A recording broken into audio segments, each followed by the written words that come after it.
안녕하세요. 히브리 관점으로 구속사를 읽는 토라 포션 세계에 오신 당신을 축복합니다. 이번 주 토라 포션은 민수기 19장부터 시작하는 후카트입니다. 오늘은 이 후카트, 그중에서도 민수기 19장에 나오는 붉은 암송아지 규례에 대해서 좀 더 깊이 들어가 보려고 합니다. 김수건 목사님의 설교와 말씀을 중심으로 그 의미를 따라가 볼 텐데요. 사실 이 규례는 처음 딱 접하면 왜 이런 명령을 주셨을까 하고 좀 고개를 갸웃하게 만드는 뭐랄까 참 독특하고 이해하기 어려운 규례 중 하나잖아요. 네, 맞습니다. 정말 그렇죠. 그래서 유대인들조차도 이 규례를 설명하기 가장 어려운 규례 중 하나로 꼽기도 하는데요. 히브리어로는 이걸 호크, 그러니까 호크라고 부릅니다. 아, 호크요? 네. 그게 어떤 의미인가요? 네, 이 호크라는 단어 자체가 색이다, 법령으로 정하다 이런 뜻에서 왔어요. 그래서 보통은 인간의 어떤 논리나 이성, 합리성으로는 완전히 설명되지 않지만 그럼에도 불구하고 하나님께서 정하셨기에 영원히 변치 않고 반드시 지켜야 하는 규례, 법령 이런 것들을 호크라고 합니다. 아하, 그러니까 인간의 이해를 넘어서는 하나님의 명령 같은 거군요? 그렇죠. 김수곤 목사님 설교에서는 바로 이 호크라는 개념을 중요하게 다루시는데요. 왜냐하면 이 이해하기 어려운 규례 속에 사실은 예수 그리스도와 우리의 구원에 대한 아주 깊고 놀라운 비밀이 숨겨져 있기 때문이라는 거죠. 어쩌면 당신의 삶에도 이런 호크 같은 순간들, 그러니까 도무지 왜 이런 일이 나에게 일어나는지, 왜 이런 상황에 처했는지 이해하기 힘든 그런 시간들이 있지 않으신가요? 오늘 이 붉은 암송아지 이야기를 통해 그 의미를 함께 찾아가 보면 좋겠습니다. 네, 정말 그럴 것 같습니다. 사실 이번 주 토라 포션 후카트를 보면 이 붉은 암송아지 규례 말고도 좀 우리의 상식으로는 납득하기 어려운 사건들이 더 나오잖아요. 아, 네, 맞아요. 대표적인 게 그 노뱀 사건이죠. 불뱀에 물려 죽어가는 사람들이 장대에 달린 노뱀을 쳐다보면 살아난다. 이것도 사실 의학적으로나 논리적으로 설명이 안 되죠. 그렇죠. 또 무리바 물사건도 있고요. 반석에게 명하여 물을 내라고 하셨는데 모세가 지팡이로 2번 치는 바람에 결국 가나안에 들어가지 못하게 되잖아요. 이것도 하나님의 방식은 우리의 생각과 다르다는 걸 보여주는 것 같아요. 맞습니다. 이런 사건들이 다 호크의 성격을 가지고 있다고 볼 수 있습니다.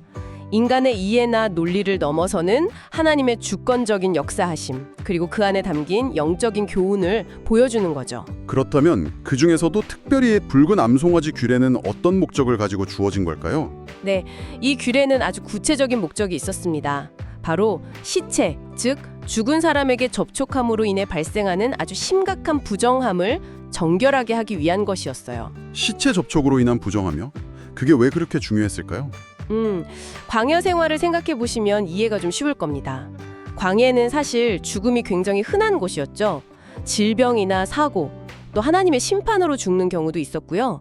그런데 성경적인 관점에서 죽음은 단순히 생명이 끝나는 것이 아니라 죄의 결과이고 궁극적으로는 생명의 근원이신 하나님과의 단절을 상징합니다. 그래서 시체에 닿는다는 것은 이런 죽음의 세력, 부정함에 오염되는 것으로 여겨졌고 이 상태로는 거룩하신 하나님께 나아갈 수 없었습니다. 성막 중심의 공동체 생활에서 이건 아주 심각한 문제였죠. 아, 공동체의 거룩함을 유지하기 위해 필수적인 정결의식이었군요. 네, 바로 그렇습니다. 그래서 이 부정함을 해결하고 다시 공동체 안으로 또 하나님 앞으로 나아갈 수 있도록 주신 특별한 정결법이 바로 이 붉은 암송아지 규례, 즉 호크였던 겁니다. 그렇군요. 그 절차를 좀 더 자세히 알고 싶은데요. 김수건 목사님 설교에서 강조하신 핵심적인 부분들 위주로 설명해 주실 수 있을까요? 네, 그럼요. 이 절차가 정말 독특하고 상징적인 의미들로 가득 차 있습니다. 우선 사용할 암송아지에 대한 조건부터가 특별해요. 첫째로 흠없고 운전해야 했습니다. 어떤 상처나 질병, 장애가 없어야 한다는 거죠. 둘째는 아직 멍에를 메어보지 않은 암송아지여야 했어요. 흠이 없고 멍에도 메어보지 않은 암송아지. 벌써부터 뭔가 의미가 있어 보이는데요. 네, 김수건 목사님은 이 부분을 아주 중요하게 설명하셨습니다.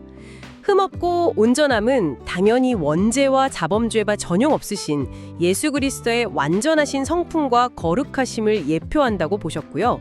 멍에를 메어보지 않았다는 것은 예수님께서 죄의 멍에, 세상의 멍에를 지신 것이 아니라 오직 하나님 아버지의 뜻을 이루시기 위한 그 사명의 멍에만을 지셨다는 것을 상징한다고 해석하셨습니다. 마태복음에서 예수님이 나의 멍에는 쉽고 나의 짐은 가벼움이라 하신 말씀과도 연결이 되죠. 아, 그렇군요. 죄가 없으시고 오직 사명만을 위해 오신 예수님을 상징하는 거군요. 그리고 암송아지의 색깔도 붉은색이어야 했죠? 네, 맞습니다. 붉은 암송아지여야 했어요. 이 붉은색은 직관적으로도 알 수 있듯이 피를 상징합니다. 죄사함을 위한 대속의 피, 바로 예수 그리스도의 보혈을 강력하게 예표하는 거죠. 듣고 보니 정말 하나하나가 예수님을 가리키는 것 같네요. 그럼 이 암송아지를 어떻게 처리했나요? 그 처리 과정도 아주 특별합니다. 보통 제사정을은 성막들 안에서 잡잖아요. 그런데 이 붉은 암송아지는 이스라엘 백성들이 머무는 진영, 그 밖으로 끌고 나가서 잡았습니다. 진영 밖에서요? 왜 굳이 진영 밖이었을까요? 다른 제사들과는 확실히 다른데요? 네, 이것도 아주 중요한 포인트입니다. 김수건 목사님 설교에서는 이 진영 밖에서의 죽음이 예수님께서 예루살렘 성문 밖, 저주받은 땅으로 여겨졌던 골고다 언덕에서 십자가에 달려 돌아가신 것을 정확하게 예표한다고 강조하셨어요. 히브리서 13장에서도 예수도 자기 피로써 백성을 거룩하게 하려고 성문 밖에서 고난을 받으셨느니라 라고 말씀하고 있잖아요. 바로 그 장면과 연결되는 거죠. 또한 진영 밖은 하나님의 보호와 임재로부터 멀어진 것을 상징하기도 해서 예수님께서 십자가 위에서 엘리 엘리 라마 사박다니 나의 하나님 어찌하여 나를 버리셨나이까 외치셨던 그 영적인 고통과 단절의 상태를 보여준다고도 해석할 수 있습니다. 아, 정말 그러네요. 진영 밖이라는 장소 하나에도 그렇게 깊은 의미가 담겨 있군요. 그럼 잡은 다음에는 어떻게 했나요? 제사장이 그 피를 손가락에 찍어서 성막, 정확히는 회막 앞을 향하여 7번 뿌렸습니다. 7번이요? 숫자 7은 성경에서 완전 수잖아요. 맞습니다. 7번 피를 뿌리는 행위는 죄를 완전히 씻어내는 것, 즉 완전한 속죄, 완전한 정결을 상징합니다. 예수 그리스도의 피가 우리의 모든 죄를 단번에 그리고 영원히 깨끗하게 하시는 그 완전한 효력을 보여주는 거죠. 완전한 속죄. 그럼 피를 뿌린 다음에는요? 그 다음에는 암송아지를 통째로 불태웁니다. 가죽, 고기, 피, 심지어 똥까지 남김없이 완전히 제로 만드는 거죠. 그런데 이때 그냥 태우는 게 아니라 3가지 물건을 함께 넣어서 태웠어요. 아, 그게 뭐죠? 함께 태우는 것들이 있다고요? 네, 바로 백향목, 우술초 그리고 홍색실입니다. 이 3가지를 불타는 암송아지 위에 던져 넣어서 함께 제로 만들었습니다. 백향목, 우술초, 홍색실. 이것들에도 다 상징적인 의미가 있겠네요. 물론입니다. 김수건 모사님 설교에 따르면 백향목은 레바논에 아주 단단하고 잘 썩지 않는 나무잖아요. 그래서 이것은 영원성, 불변성, 그리고 왕적인 존귀함을 상징한다고 보셨습니다. 바로 영원하신 왕, 예수 그리스도를 가리키는 거죠. 그리고 우술초는 성경에서 정결 의식에 자주 사용된 식물입니다. 시편 51편에서 다윗도 우술초로 나를 정결하게 하소서 내가 정하리이다 라고 기도했죠. 이것은 죄를 깨끗하게 씻어내는 예수 그리스도의 정결케 하시는 능력을 상징합니다. 네네. 그럼 홍색실은요? 이것도 붉은색이니까 피와 관련이 있을까요? 정확합니다. 홍색실은 다시 한번 붉은색, 즉 피를 강조하면서 예수 그리스도의 대속의 사역, 그분의 희생적인 죽으심을 나타냅니다. 마치 라합이 창문에 붉은 줄을 매달아 구원받았던 것처럼 이 붉은색은 구원의 표식이 되는 거죠. 와, 백향목의 영원성, 우술초의 정결케 하심, 홍색실의 대속, 이 모든 것이 암송아지와 함께 타서 제가 된다는 거군요. 네, 그렇게 해서 만들어진 재를 깨끗한 곳에 보관했다가 시체로 인해 부정해진 사람이 생기면 그 재를 가져다가 흐르는 물, 즉 생수에 타서 정결하게 하는 물 또는 죄를 씻는 물, water for impurity를 만들었습니다. 그리고 이 물을 부정해진 사람에게 뿌려서 정결하게 했죠. 그 물을 뿌리는 것도 특별한 방식이 있었나요? 네, 그냥 한 번 뿌리는 게 아니었습니다. 부정해진 날로부터 셋째 날에 한 번 뿌리고 그리고 7째 날에 다시 한 번 뿌려야 비로소 정결해졌습니다. 셋째 날과 7째 날, 이것도 의미심장한데요. 그렇죠. 셋째 날은 예수님의 부활을 강력하게 상징하고 7째 날은 완전수로서 완전한 회복과 안식, 하나님 나라의 완성을 상징한다고 볼 수 있습니다. 그러니까 이 정결의식은 단순히 부정을 씻는 것을 넘어서 예수 그리스도의 죽으심과 부활을 통해 우리가 죄와 죽음에서 완전히 해방되어 영원한 생명과 안식을 얻게 될 것을 미리 보여주는 그림자였던 셈이죠. 듣고 보니 정말 이 붉은 암송아지 규례 전체가 그 복잡하고 이해하기 어려워 보이는 절차 하나하나가 전부 다 예수 그리스도의 구원 사역을 놀랍도록 정확하게 가리키고 있었네요. 네, 바로 그것이 김수권 목사님 설교의 핵심 메시지였습니다. 이 이해하기 어려운 호크 속에 하나님께서는 이미 우리를 위한 완벽한 구원의 계획, 즉 예수 그리스도를 통한 완전한 희생과 정결케 하심의 복음을 숨겨두셨다는 것이죠.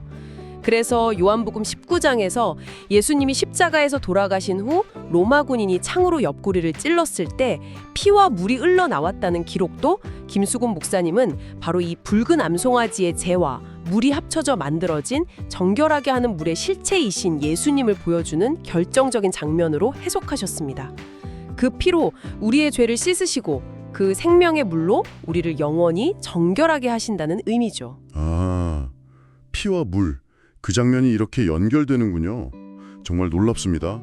이 호크가 단순히 과거의 율법 조항이 아니라 정말 시대를 관통하는 복음의 메시지를 담고 있네요. 네, 그렇습니다. 그래서 우리는 이 호크 앞에서 두 가지를 배울 수 있습니다. 첫째는 당장 내 이성으로 이해되지 않더라도 하나님의 말씀과 명령에는 우리가 다 헤아릴 수 없는 깊은 뜻과 계획이 있다는 것. 그리고 둘째는 그 모든 계획의 중심에는 결국 우리를 사랑하셔서 구원하시려는 예수 그리스도가 계시다는 사실입니다. 그런데 이 붉은 암송아지가 뭐랄까 오늘날에도 여전히 좀 뜨거운 이슈가 되고 있다고 들었습니다. 특히 종말론과에 관련해서요. 아, 네. 그 부분도 흥미로운 지점이죠. 현대 유대교, 특히 성전 재건을 열망하는 그룹들과 일부 기독교 종말론에서는 이 붉은 암송아지에 다시 나타나는 것을 굉장히 중요하게 여깁니다. 왜 그런 건가요? 그들의 해석에 따르면 예루살렘의 제3성전을 다시 짓고 봉헌하기 위해서는 성전 기물들과 제사장들을 정결하게 할 예식, 즉 이 붉은 암송아지의 재로 만든 정결한 물이 반드시 필요하다고 보기 때문입니다. 시체에 닿았을 가능성이 있는 모든 것을 정결하게 해야 성전을 세울 수 있다는 거죠. 아, 제3성전 재건의 필수 조건으로 보는 거군요. 네, 그래서 최근 몇 년 사이에 예를 들어 텍사스 같은 곳에서 유전적으로 붉은 털을 가진 흠없는 암송아지가 태어나서 이스라엘로 공수되었다는 뉴스가 나오면서 이런 성전 재건과 관련된 논의나 기대감이 다시 한번 좀 불붙기도 했습니다. 정말요?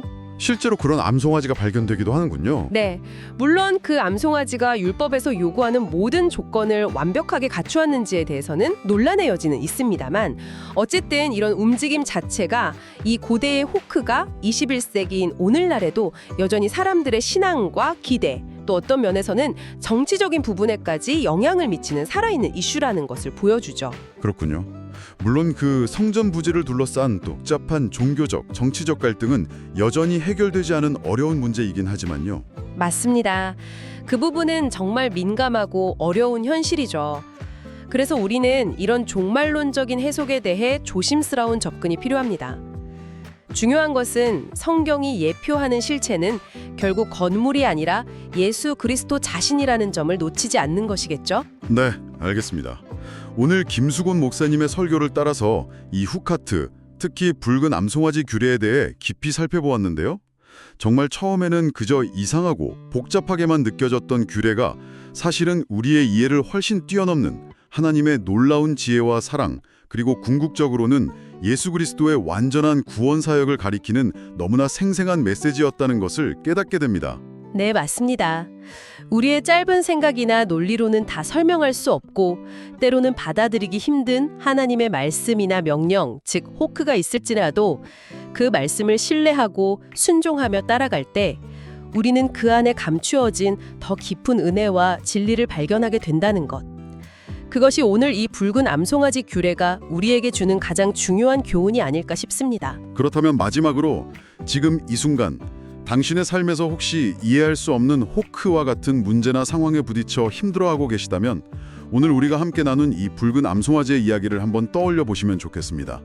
당장은 그 이유를 다 알 수 없을지라도 그 너머에 있는 하나님의 선하신 계획과 목적, 그리고 당신을 위해 모든 것을 내어주신 예수 그리스도의 완전한 희생과 사랑을 신뢰하며 믿음으로 한 걸음 더 나아가실 수 있기를 진심으로 축복합니다.